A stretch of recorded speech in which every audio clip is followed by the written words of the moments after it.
Alam mo, Grace, palagay ko tama rin yung principal eh. Ikaw ba hindi ka na mapipigilan muna magtrabaho pansamantala?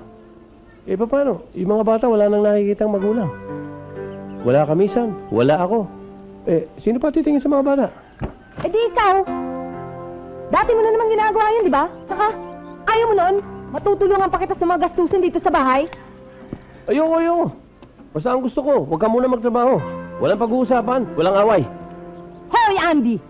Hindi pa pinapanganak sa mundong to ang pipigil sa mga kagustuhan ko. Basta, magtatrabaho ako. Kung gusto mo ikaw ang tumigil sa pagtatrabaho mo, tsaka isa pa, huwag mo ako sinisigawan, ha? Hoy! Babaeng meta to. Kung gusto kong sumigaw, sisigaw ako. Palibhasa kulot ka, siguro pumasok yan hanggang sa utak ko, no? Ang salita ko ang magiging bata sa bahay na to. At saka siguro may gusto ko nung kay Bagote, kaya kaganyan. Sobrang kitid ng utak mo. Pati ba naman yung pagmamalasakit ng tao pinaghihinalaan mo? Ikaw tumigil ka nga dyan sa mga katatakol mo, ha? Para kang babae, nakakahiya sa mga kapitbahay natin, no? Nay, Tay! Huwag na po kayo mag-away. Matulog na lang po tayo. Baka po dumanak ang dugo dito eh. Mga bata, mabuti pa lumabas muna kayo, no? Sige na, mag-uusap lang kami ng nanay. Halika na.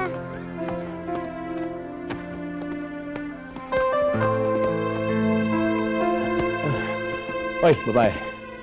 Huwag mo akong piliting saktan ka. Ayokong mabaga ng kamao ko, ha? Palibhasa, lalaki ka, kaya kaya mo ako. Dahil babae ako. Basta ang gusto ko, dito ka lang sa bahay! Hindi, magtatrabaho ako. Ayoko! Hindi! Ganun, ha?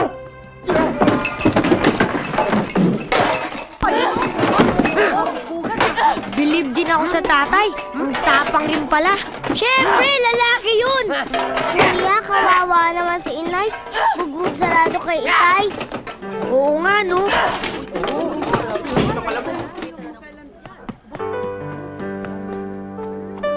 Huwag kayong mag-alala mga anak.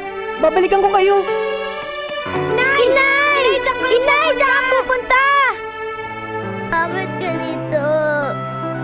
Bakit kailangan mo kayong iwalay ni tatay? Bakit?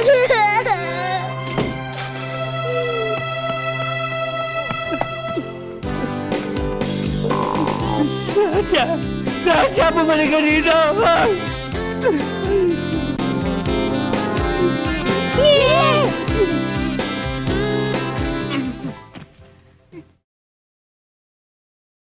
Gusto kong makinig ka sa akin.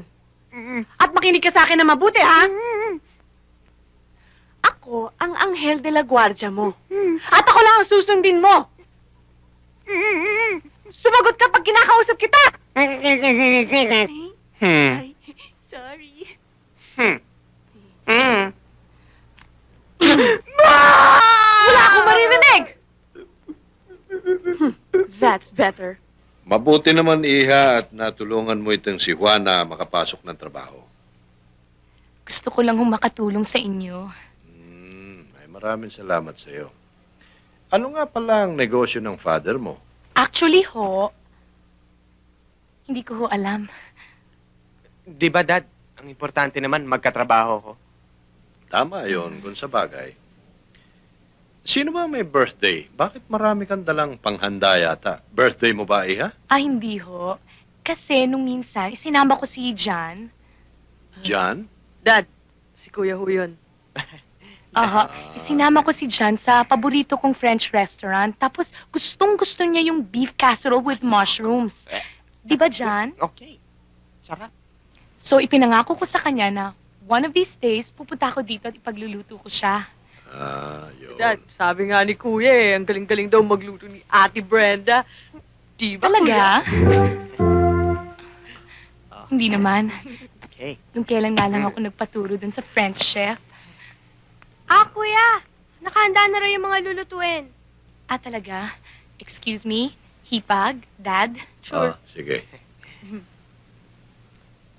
Oops. Ano ang kulay nito, ya? Medyo brown, gano'n. Hoy! Ay! Ang babaeng garutay! Ano naman yan? Hindi ka naman marunong magluto ng beef casserole. Malay ko, akala ko tosino lang yan. Di ba ganyan lang magluto niyan? Sino? Ang pagluluto niyan, slow fire. Ano naman Ganito. O, ikaw na.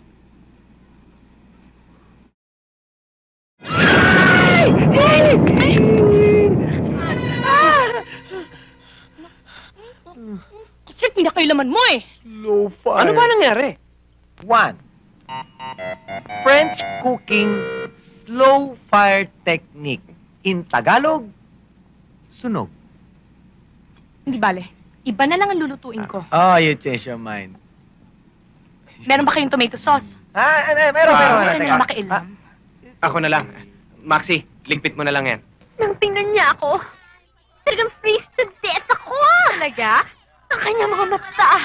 Tom Cruise! Tom Cruise, Oo! ha? At ang kanyang ilong, Michael J. Fox. Michael J. Fox, ha? At ang shape ng kanyang mukha, ha? KJ mo naman, pare. Biro lang. Ba't di mo pa sagutin si Edong? Pwede ba? Kagabi ko lang siya nakilala, ha? Time is gold. Kapag nag-propose siya sa'yo, yes agad. Para namang hindi mo kilala si Ermat, ano? Ililibre kita sa sine pag naka-first base si Edong sa kanya. Sa bagay, ha? Jeline, Ito naman, oh. Jeline, may gusto sana akong sabihin sa'yo. Tsaka na lang, marami pa akong assignment, eh. Hindi, sige na, may sasabihin lang naman siya, eh. Baka importante. May tatanong lang naman ako sa kanya. Tamo, may tatanong lang naman pala sa'yo, eh. Sige, ha? May I go in muna, ha?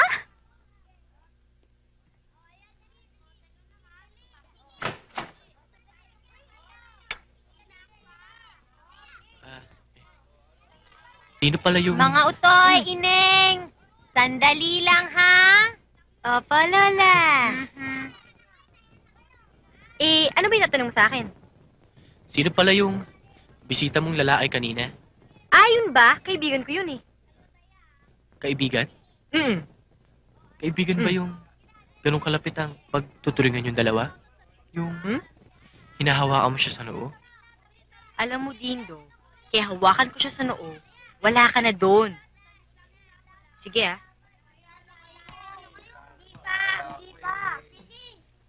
Hindi naman lahat ito. Sige, sige na. Ayan na. Ayan, final na tayo. Dali. Nananalo tayo. Kawawa naman siya. Ba't ikaw, mukhang ang saya-saya mo. Samantalang yung tao, mukhang namatayan. Pinagsisiloso niya si Edong. Ha? Bakit hindi mo sinabi sa kanyang totoo na si Edong ay kaibigan mo at siya ang crush mo? Siyempre, pa-play hard to get muna ako para may suspense. Ang pilya-pilya mo talaga. Paano yan?